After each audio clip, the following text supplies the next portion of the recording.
Utilisateurs de l'RTNC Katanga, c'est un plaisir de savoir que vous êtes en train de nous suivre sur cette chaîne, la chaîne officielle. Pour ce nouveau numéro, nous recevons pour vous le professeur Labi Boketchoum-Piana. Eh bien, j'aimerais rectifier tout de suite, il est chef des travaux, le chef des travaux Labi Boketchoum-Piana, qui est au fait un chef des travaux que moi j'appelle un chef des travaux ordinaire. Je l'appelle mon CTO. Et il le sait pourquoi je l'appelle CTO. Et vous allez entendre des gens abusivement aussi l'appeler professeur. Ils savent pourquoi il l'appelle professeur, parce qu'il a eu enseigné plusieurs qui sont aujourd'hui ministres, qui sont aujourd'hui mandataires publics. Il a enseigné plusieurs personnes à l'université de Lubumbashi.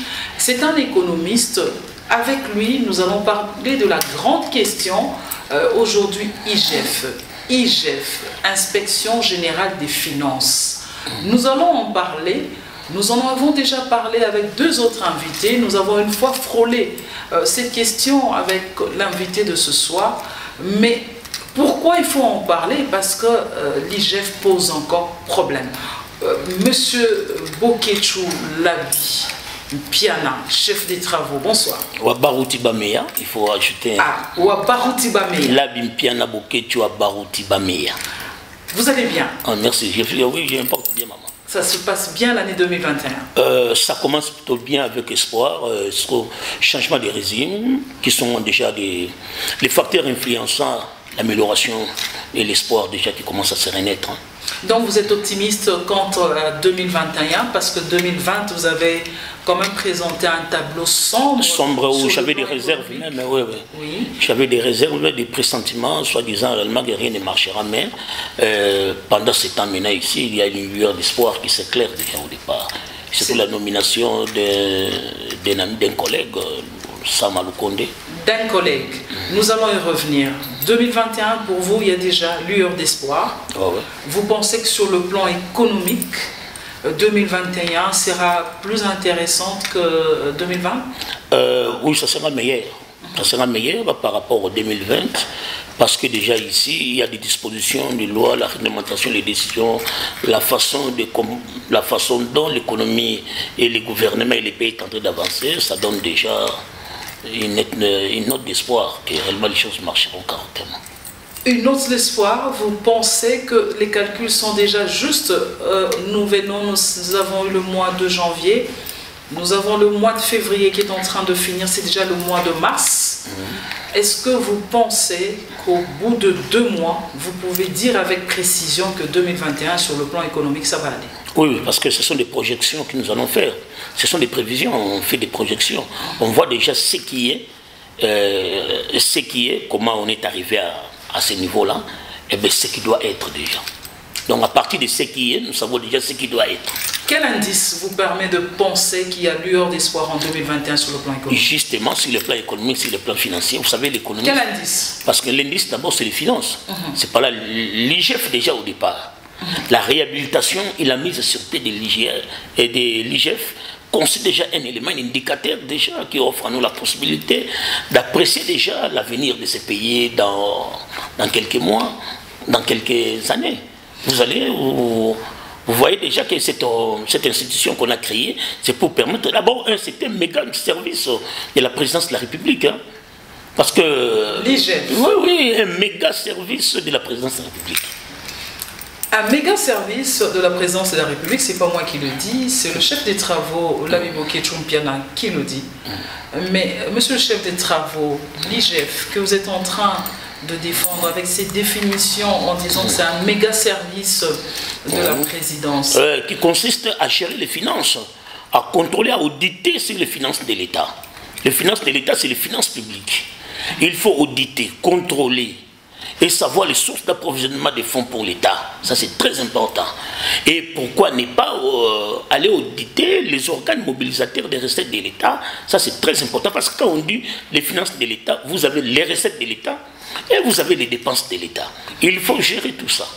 Et aussi, aller plus loin de gérer tous les services ou les organes mobilisateurs des recettes de l'État, les finances de l'État. Et comment se fait les affectations et justifier les affectations de ces ressources-là. Ça, c'est très important.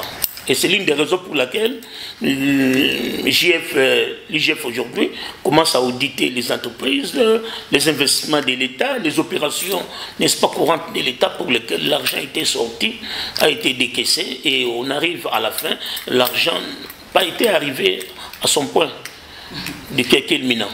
Donc, pour vous, l'IGF est en train de faire son travail comme il se doit. Vous savez réellement que quand on arrive à réhabiliter une institution qui existait auparavant, qui n'a pas travaillé, n'a pas travaillé correctement à ce niveau-là, on revient, n'est-ce pas, ici sur un diagnostic pour savoir pourquoi ça n'a pas fonctionné, n'est-ce pas, parce que l'IGF ne date pas d'aujourd'hui, c'est depuis la période de Kabila, mais qui n'a pas été opérationnel. N'a pas été opérationnel. C'est comme ça que les 18 ans du régime passé, c'était quoi? C'était dépendant à ce niveau-là. Les gens géraient les institutions de l'État de leur manière et puis détourner des fonds, affecter ça ou désaffecter ça autrement.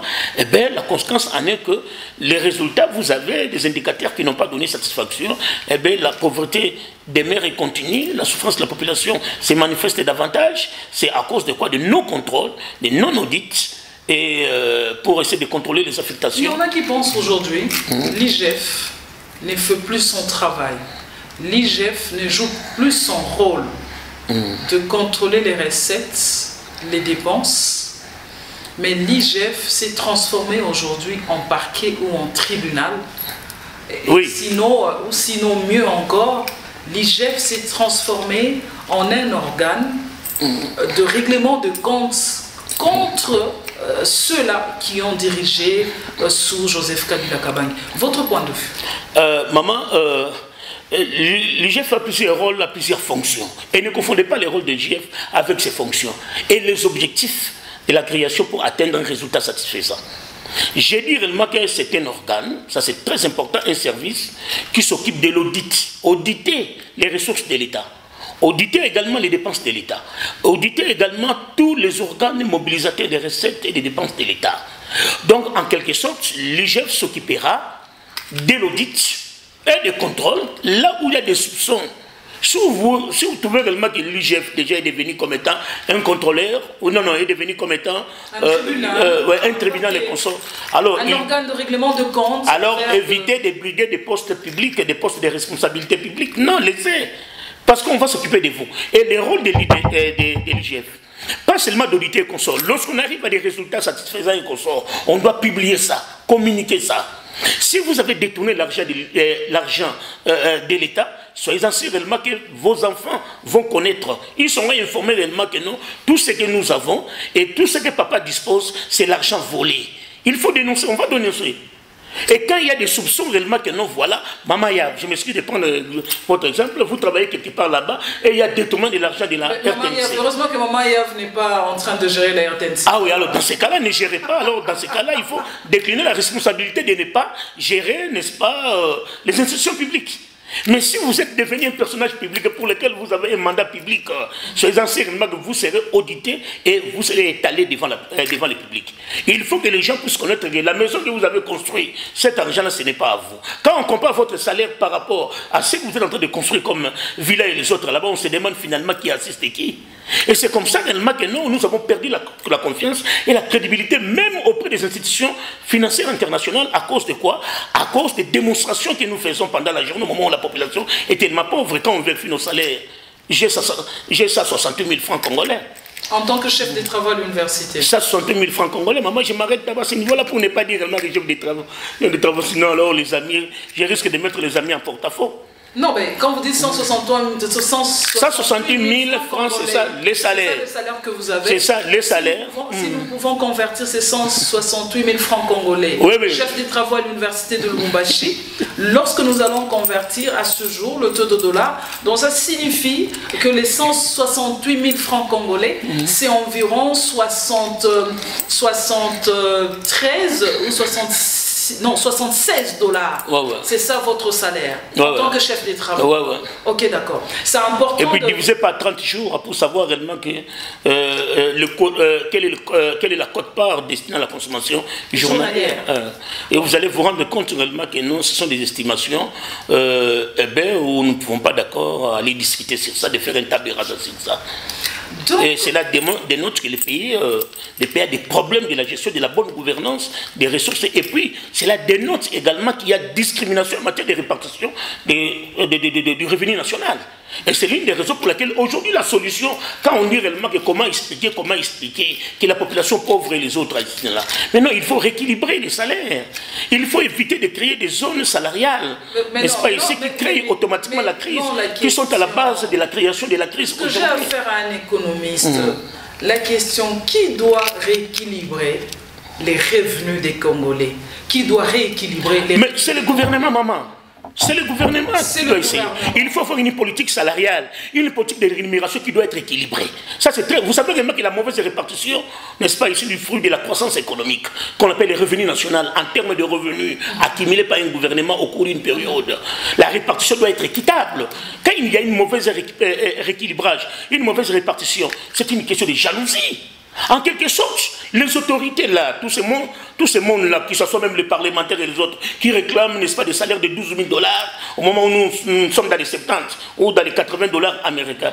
Mais c'est une mauvaise foi, c'est une question de jalousie. Et la jalousie, c'est une forme complète de la dictature. La dictature, ce n'est pas seulement aller imposer les gens, non, même en matière de répartition.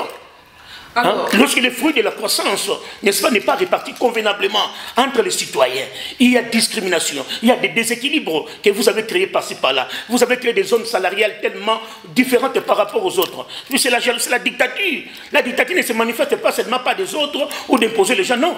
Quand déjà au départ, il y a une mauvaise répartition des fruits de la croissance.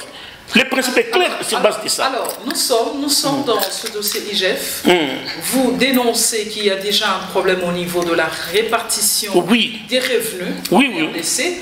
Vous relevez aussi qu'il faudrait à tout prix que l'on ait un recadrage, un rééquilibrage. Très bien, rééquilibrage. Le gouvernement congolais, tout récemment, le chef de l'État, Félix-Antoine Tshisekedi Tshilombo, a nommé que je salue en passant un nouveau Premier ministre, Samalou Kondé, que je salue également en passant. Votre point de vue, votre point de vue. Je suis...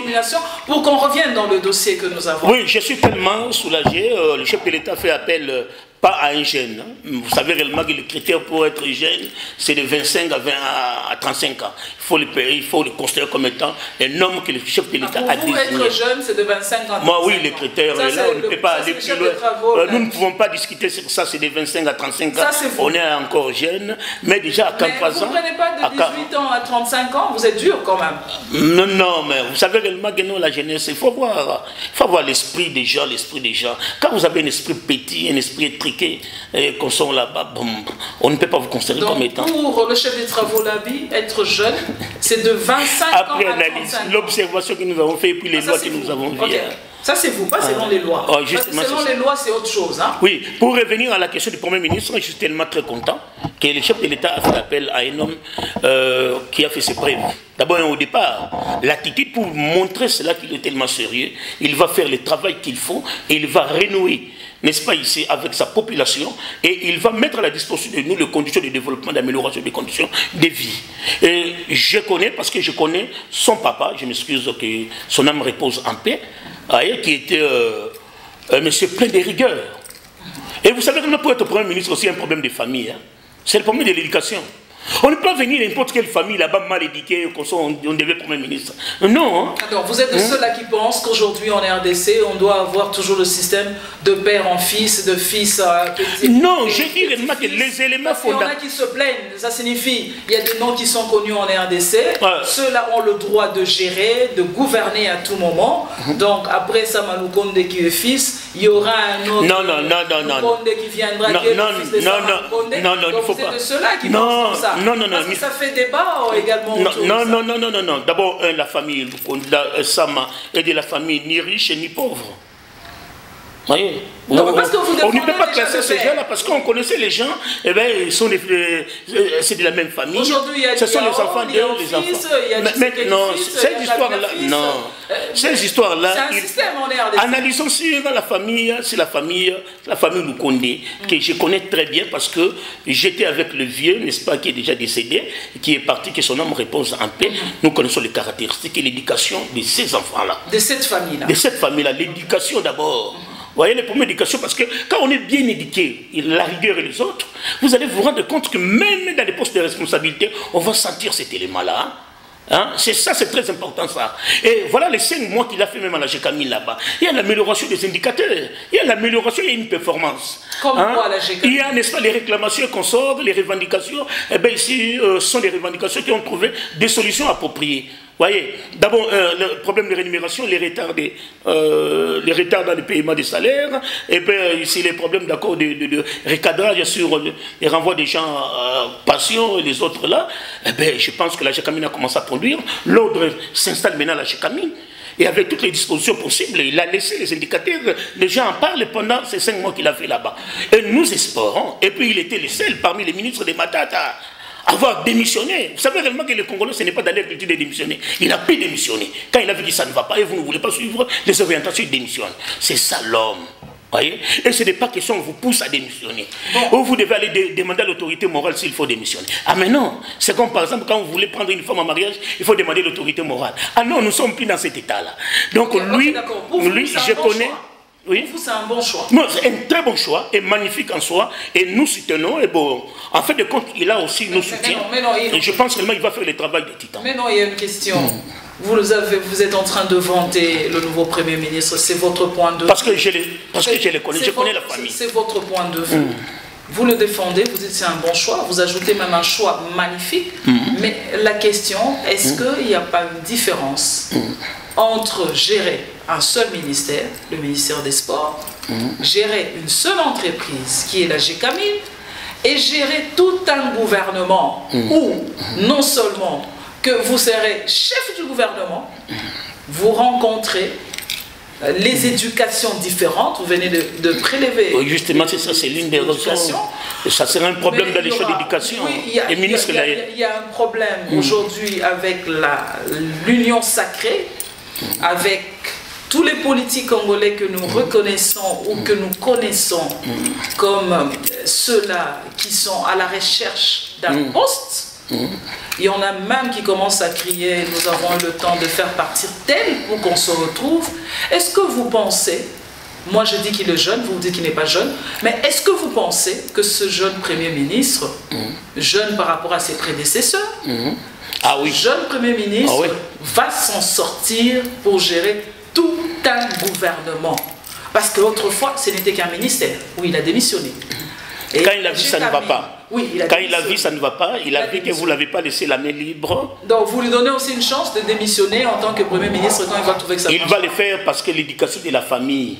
La famille. Donc vous trouvez... La rigueur, je connais la famille, la rigueur et l'éducation de la famille. Mais vous faites un bon avocat du Premier ministre. Hein? Oui, je soutiens parce que je connais le monsieur. Ok, d'accord. Évoluons. Donc pour vous, s'il trouve que ça ne marche pas, en tant que Premier ministre, il peut aussi démissionner. Ah, mais ne créez pas des mécanismes pour que ça ne marche pas, pour que lui démissionne. Non. Non, il faut éviter des pots de bananes. Il faut laisser le monsieur travailler correctement et vous allez voir. Et de faire le choix des hommes qu'il faut à la place qu'il faut. Ouais. Ne lui imposez pas. Pas question on lui impose ou une corporation politique ou soit réellement que non la famille ou le parti au pouvoir, oui, mais justement vous les laissez travailler. Même moi, s'il fait appel à moi, les ministères où j'aurai des attributions. Ça c'est une demande de poste. Non, je ne demande pas les postes parce que je suis capable de gérer quand même le ministère. Je n'ai pas de leçons à recevoir. Est-ce qu'il y a une école où on forme les ministres? Absolument c'est rien. Nous sommes tous les Vous êtes tous ministrables. Nous sommes ministrables et puis nous venons tous de l'école de Makandakabobi. Justement, puisqu'il fallait soulever quand même cette question de l'heure sur le choix du Premier ministre, nous revenons dans ce dossier qui nous intéresse tant, l'IGF, l'Inspection Générale des Finances. Sama Lukonde, Premier ministre. Nous disons enfin, il y a un gouvernement. Il y a un chef du gouvernement et puis les en pleine consultation, d'ici là, il y aura un gouvernement. On a un gouvernement, il commence à travailler. Est-ce que ne serait-il pas judicieux? Ça, c'est une question. Ne serait-il pas judicieux pour l'inspection générale des finances que vous défendez tant, que vous louez tant l'émission, fasse un audit auprès de tous ces nouveaux ministres pour savoir combien de maisons on a, combien de véhicules on a, combien, et lorsqu'on va acheter un nouveau véhicule, ça vient d'où? Voilà. Voilà. Très bien, maman. Une question bien concise. Ça, c'est très important, ça.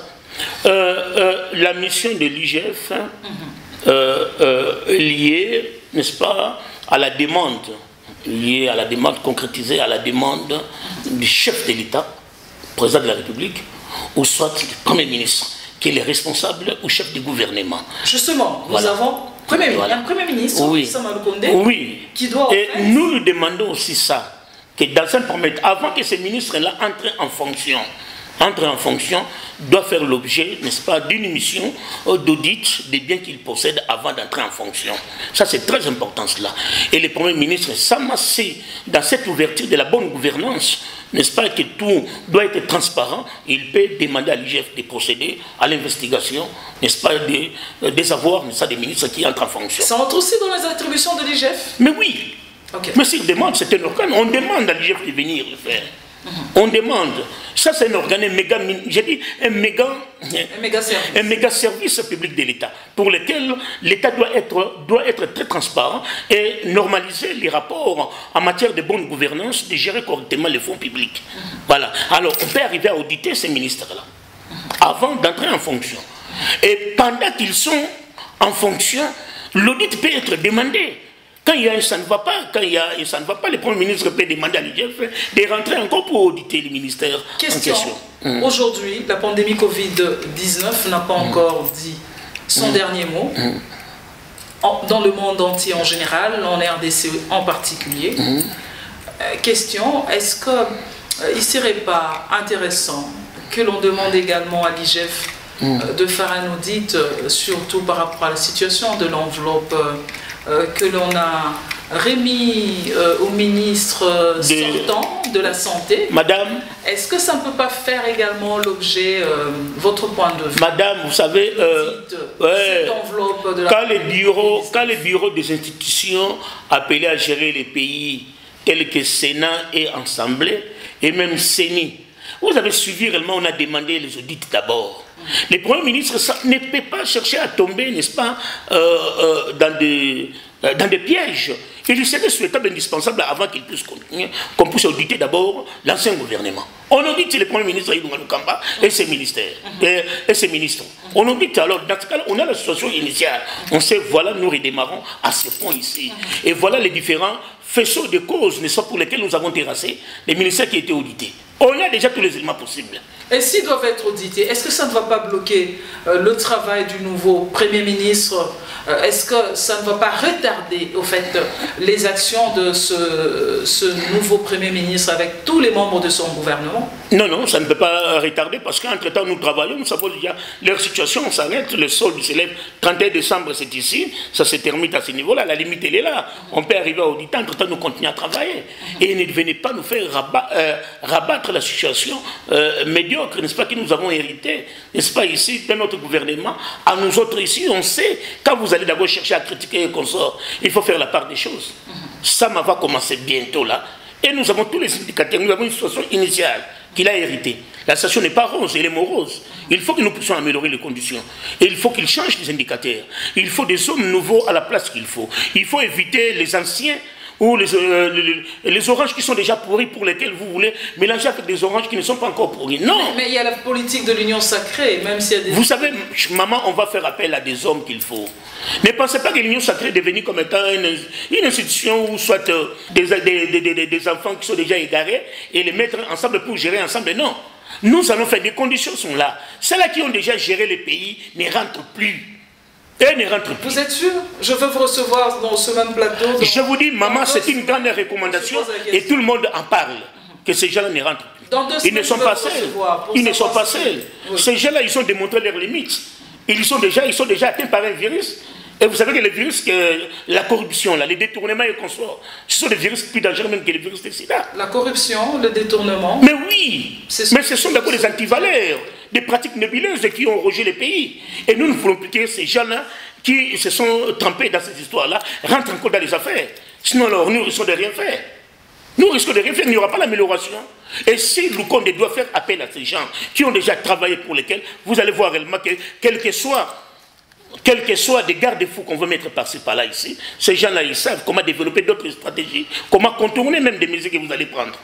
Donc l'IGF, à ce jour, l'IGF, selon vous, l'IGF reste encore un service important, même très important. Très important pour à la présence nationale, à la présence et pour le futur. Oui, pour le futur du gouvernement qui cherche à tout prix que la bonne gouvernance puisse être le levier, n'est-ce pas, du développement et de l'émergence de notre pays. Est-ce qu'il n'y a pas une confusion dans le chef de ceux qui dirigent l'IGF quant au sentiment personnel? Ça signifie, je suis responsable à l'IGF, j'ai des problèmes particuliers avec le chef des travaux Labi. Et puisque le chef des travaux Labi a eu à gérer à un moment à l'université de Lubumbashi, donc je récupère un dossier personnel qui n'a rien à voir avec la gestion de M. Labi. Et je prends ce problème personnel, je l'indexe pour présenter une situation, pour dire on doit auditer, on doit le faire, parce que M. Labi a mal géré. Est-ce qu'il n'y a pas ce problème-là au sein de l'IGF? Non, je pense réellement qu'on doit se dépasser. Je vois réellement les responsables. Est-ce qu'il n'y a pas des sentiments personnels? Nous avons étudié avec Gilles.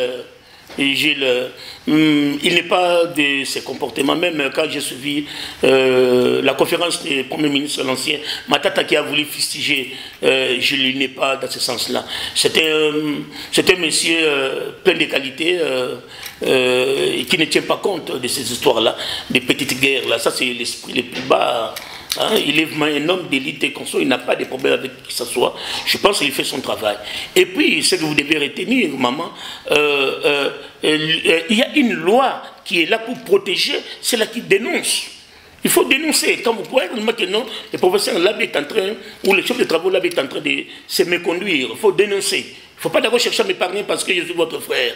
Or, nous travaillons tous pour l'intérêt de la population. N'empêchez pas des choses qu'il faut réveiller, n'est-ce pas, à telle enseigne que le Premier ministre soit informé par le trichement de l'IGF. Ceux-là qui dénoncent des cas de détournement, de corruption, c'est vrai que vous n'êtes pas IGF, mais nous parlons du dossier IGF.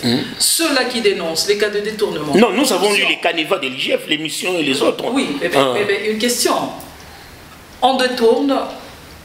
On est corrompu, il y a quelqu'un qui se présente pour aller dénoncer auprès de l'IGF. Est-ce que vous pensez que cette personne qui a dénoncé auprès de l'IGF pourra trouver gain de cause? Ça signifie une sécurité. Je sais là où vous... Très bien, justement, très bien, madame. De la sécurité. L'individu... Qu'est-ce que j'aurais? Quand je dis qu'est-ce que j'aurais, ça signifie que je suis allé dénoncer. Qu'est-ce que moi j'aurais auprès de l'IGF? Merci beaucoup. Si ce n'est que faire évoluer le pays, si ce n'est que que l'IGF se tape la poitrine en disant, mais les responsables de l'IGF, en disant nous avons fait du bon travail. Quel est le gain de ce monsieur, de cette dame qui va détourner un cas, en fait, je m'excuse, qui va au fait dénoncer un cas de détournement ou de corruption? Maman, je vous garantis, je ne suis pas un agent de communication de l'IGF. Mais je vous dis réellement que non, il y a une protection. C'est lui qui va dénoncer là où il y a la corruption, les détournements, vol ou falsification. Voyez, tricherie. Voyez, eh bien ici, il est garanti. Il y a une loi qui doit garantir et qui est en train de garantir l'individu pareil. Et puis il est payé. Il est payé. Il est payé. Que la population soit déjà informée. Tous on va aller dénoncer. Mais oui, aller dénoncer, mais oui, c'est pour améliorer davantage. La bonne gouvernance existe des pratiques. Il faut éviter des pratiques nébuleuses, maman, qui commencent pas à topoter, mais plutôt ici à fragiliser la toute une population qui attend et qui est patiente, n'est-ce pas, ici attendant l'amélioration de leurs conditions de vie. Ça, c'est très important, cela. L'IGF a mis à la disposition de la population tous ces mécanismes-là de protection et de rémunération. Vous dénoncez quand il y a tricherie, quand il y a vol, il y a détournement et consort. Vous savez vraiment que l'IGF doit éditer même toutes les institutions, même les universités supérieures. Vous voyez? Comment vous avez 30 000 étudiants et vous n'arrivez même pas à construire les auditoires et les autres? C'est un cas de chez vous, c'est un cas de l'université de Lubumbashi. À l'université, si tu veux avoir l'université, je n'ai pas d'université de Lubumbashi, mais je donne cours plus que dans 11 universités au pays. Je connais les mécanismes comme ça, je n'ai pas de l'histoire de savoir de qui que ce soit. Mais les livres que je viens de publier actuellement sur les dérives des universités au Congo, mais vous nous mettez la les dérives. Donc il faudrait qu'on cherche le recteur des universités. Ah mais oui, il faut diagnostiquer, il faut qu'on puisse diagnostiquer. Mais oui, on connaît les pratiques. Il ne peut pas se cacher parce qu'on connaît les pratiques. On sait qu'il y a des détournements par-ci par-là. Il y a des vols et consorts. On doit d'abord commencer par là. Oui, mais c'est quand même... On doit commencer par là. Au niveau des services mobilisateurs des recettes de l'État, l'OFIDA, DGI, OCC et les autres, il faut tout ça, DERCAT, DCK, tout consort là, il faut auditer ces différents services qui mobilisent l'argent de l'État. Et parce qu'on connaît bien comment se comportent les vérificateurs et les autres en falsifiant les notes, les bilans, les états financiers, tout ça, il faut ça. Est-ce que je peux vous poser une question? Je laisse la DGDA tranquille, DGM tranquille. Non, il ne faut pas le laisser tranquille. Non, je reviens à vous. Mais c'est votre argent. À vous. Mais il faut laisser ces gens-là tranquilles. Vous avez les informations sur la DGDA, sur la DGI, mais donnez ces informations-là. Je vous garantis une protection. C'est moi qui pose des questions. Est-ce que vous pouvez d'abord vous calmer? Mais c'est intéressant de vous entendre parler. Vous êtes un enseignant. Vous êtes chef des travaux. Et vous venez très bien de le dire. Vous êtes en train de donner cours dans plusieurs universités. Pour le cas de 30 000 étudiants, mais l'université n'arrive pas à construire des auditoires. Vous n'avez pas spécifié, il s'agissait de quelle université? Ah, je n'ai pas cité, oui. Oui. Pour éviter que je sois attendu sur un PV et demain vous apprenez qu'il a dit suspendre. Est-ce que je peux... On connaît bien les Congolais. Ça signifie ceci. Que vous dénoncez une situation qui se passe dans les universités. Mais vous refusez de nous dire avec précision, il s'agit de quelle université? Mais oui. Les universités. Ok. Je m'arrête à ce que vous faites comme analyse ou à l'information que vous nous donnez. Vous nous donnez une information. Et lorsque vous nous donnez cette information, mais moi j'aimerais réagir en vous posant une question. Est-ce que lorsque nous avons 30 000 étudiants à l'université, ces étudiants payent quand même des frais qui sont versés à la banque? Justement, c'est ça. Il y a une banque. Une bonne gestion est là. Je ne me rappelle pas, depuis que nous avons fini l'université, des années plus tard, il y a eu le système de bancarisation, où les étudiants ne versent plus l'argent, je pense, au niveau de leur faculté, ils doivent toujours aller à la banque. Mais ces responsables qui gèrent au niveau des universités, puisque vous n'avez pas parlé d'une seule université, à quel moment pourrait-il avoir accès à cet argent qui est censé passer par les banques? Je prends banque X, cette banque X qui perçoit tout, l'étudiant a offert. Est-ce que je peux finir? Maman Yav, ne me donnez pas l'impression que vous êtes absente au pays, vous ne vivez pas au pays. Mais moi j'aimerais que vous me donnez des précisions. Et nous n'avons pas de leçons à recevoir de qui que ce soit. Moi j'aimerais que vous me donniez des précisions. Nous connaissons bien les Congolais. Oui. Mais oui. Parce que nous sommes dans une émission économique. Oui. Nous avons besoin que les choses évoluent. Et nous parlons de l'IGF. Mais moi j'aimerais comprendre à quel moment... J'aimerais mieux que l'IGF est la seule institution habilitée à me convoquer pour avoir ces informations. Ah mais ça c'est de la matière que vous donnez à l'IGF. Mais oui, mais je ne pouvais pas non plus. Mais oui, mais... Et là aussi, comme mission de chercher les individus qui disposent d'accord des informations, comment on peut arriver à tout dénoncer. Et si tout ça, c'est dans le but d'améliorer, pas seulement des comptes à rebours, non, d'améliorer le système de fonctionnement. Nous devons aimer les pays. Aimer le Congo, ce n'est pas aller se mettre quelque part là pour dire qu'il y a dictature, il faut ça, nous aimons notre pays comme ça. Non. Chaque Congolais doit servir le pays là où se trouve. Je peux ou ne pas être dans le GF, mais j'ai les informations à donner pour améliorer. Et c'est pour l'intérêt de la population. L'argent qui est détourné par les institutions d'enseignement, ça c'est très important, il faut le dire, d'enseignement, où les différents responsables, ou les différents comités de gestion, par-ci, par-là. Et il faut descendre aussi au niveau des services mobilisateurs, des recettes, à l'OFIDA, DGI, OCC, toutes ces directions, DGM et les autres là-bas, OCC, tout ça. Mais il faut dénoncer ça. Quand j'ai l'information, et je suis sur un magasin d'information, je dénonce ça, ça c'est pour pas... Ce n'est même pas moi qui va bénéficier de ça, mais c'est l'ensemble de la population. Parce qu'aujourd'hui, la pauvreté est atteinte à un niveau tellement très... À cause de quoi? À cause de manque de revenus. Les gens n'ont pas de revenus pour faire une bonne répartition de ça. C'est comme ça qu'il y a des équilibres.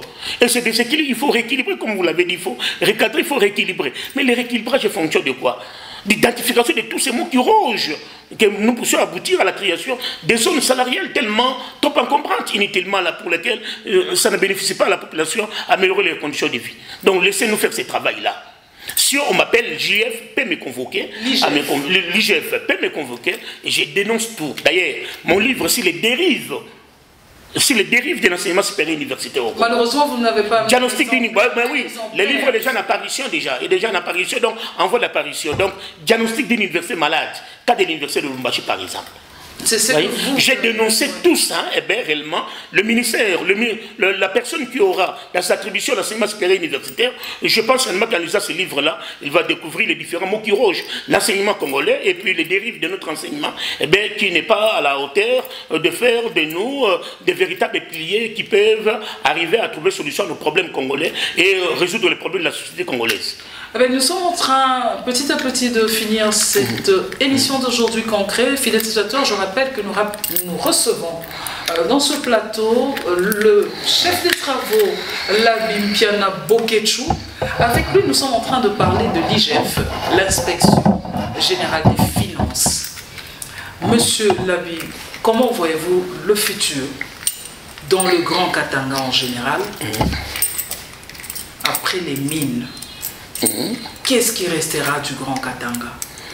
Comment penser l'économie autrement, en dehors de mines, dans le Grand Katanga? Oui, c'est une très bonne question, maman. Nous avons déjà pensé à ça. On a créé des séminaires, on a fait des séminaires et des campagnes, n'est-ce pas, beaucoup plus pour essayer de comprendre le Katanga après cuivre. Après les cobalt et les cuivres, finalement, ça sera quoi? Tout ça, ça sera quoi maintenant? Eh bien, je pense réellement que c'est question d'envisager la possibilité de faire une planification à outrance. C'est-à-dire que celle qui consiste à étudier, à l'absence de minéraux, n'est-ce pas, ici, est-ce qu'il n'y a pas notre secteur que nous allons développer? Il y a plusieurs opportunités. Les Katanga offrent ces opportunités. Et c'est l'une des raisons pour laquelle ça sera une province, n'est-ce pas, géante, qui doit être pierre angulaire du développement. Ça doit être ce que nous appelons ici les coefficients angulaires d'une équation, n'est-ce pas, qui s'oppose déjà au départ. Donc le secteur agricole, par exemple, à ce niveau-là, il faut développer déjà, c'est les moments, n'est-ce pas, ici de prendre l'élevage, l'agriculture, pisciculture, vous avez la pêche, et tout ça, il faut développer ça. Il faut déjà développer le secteur agricole. Et que les secteurs, n'est-ce pas, pourvoyeurs de ressources telles que mines et les autres là, doivent déclencher un processus de développement de ce secteur pour faire ça un grand secteur de développement après les cuivres et consorts. Justement, on va découvrir, le professeur Labi, le chef des travaux Labi, vient de dire, l'après-mine, il faut penser à développer le secteur agricole. Justement, ce secteur agricole implique beaucoup de paramètres. Le secteur agricole a poussé certains Congolais à réfléchir sur l'après-mine. Il y a un Congolais qui nous a épatés avec un groupe des ingénieurs agronomes que nous avons découvert comme par hasard dans la ville de Kolwezi. Kolwezi, nous sommes là dans la province du Lualaba. Monsieur le chef des travaux, là-bas nous avons découvert un laboratoire qui nous permet de savoir le sol, quel est le sol qu'il faut pour la qualité du sol, pour mettre le maïs, quelle est la qualité du sol qu'il nous faut pour mettre le soja, quelle est la qualité du sol qu'il nous faut pour mettre les arachides. Nous avons découvert ça dans ce laboratoire-là qui se trouve à Kolwezi. C'est une première dans le Grand Katanga, qui a un laboratoire où l'on vous donne le temps de vous expliquer sur le futur, sur le secteur agricole et sur ce qu'il faut faire pour avoir un bon champ. Et être sûr que sur ce sol, lorsque je mettrai du maïs, j'aurai du bon maïs. Quels sont les engrais qu'il faut utiliser? Ça intéresse tous les Katangais en général, particulièrement ceux qui se sont déjà lancés dans le secteur agricole. Tel que moi.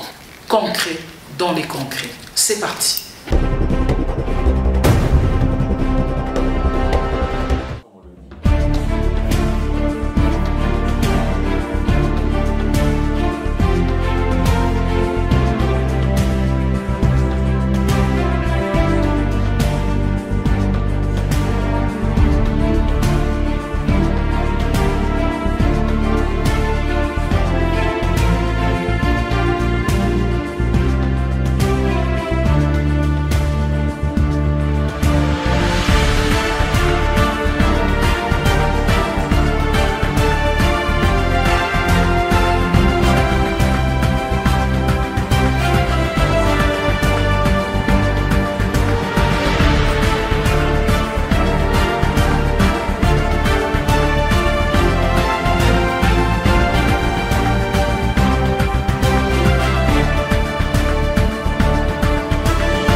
c'est réactif là pour s'extraire ce que le sol.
chef des travaux ordinaires, comme on le dit, CTO.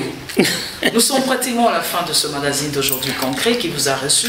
Vous venez là de voir IMAX. IMAX, c'est ce laboratoire qui nous permet aujourd'hui d'évoluer comme il se doit dans le secteur agricole, de faire appel à ces ingénieurs qui peuvent nous aider et qui vont nous aider pour comprendre les réalités de notre sol, Et lorsque nous disons que nous nous engageons dans le secteur agricole.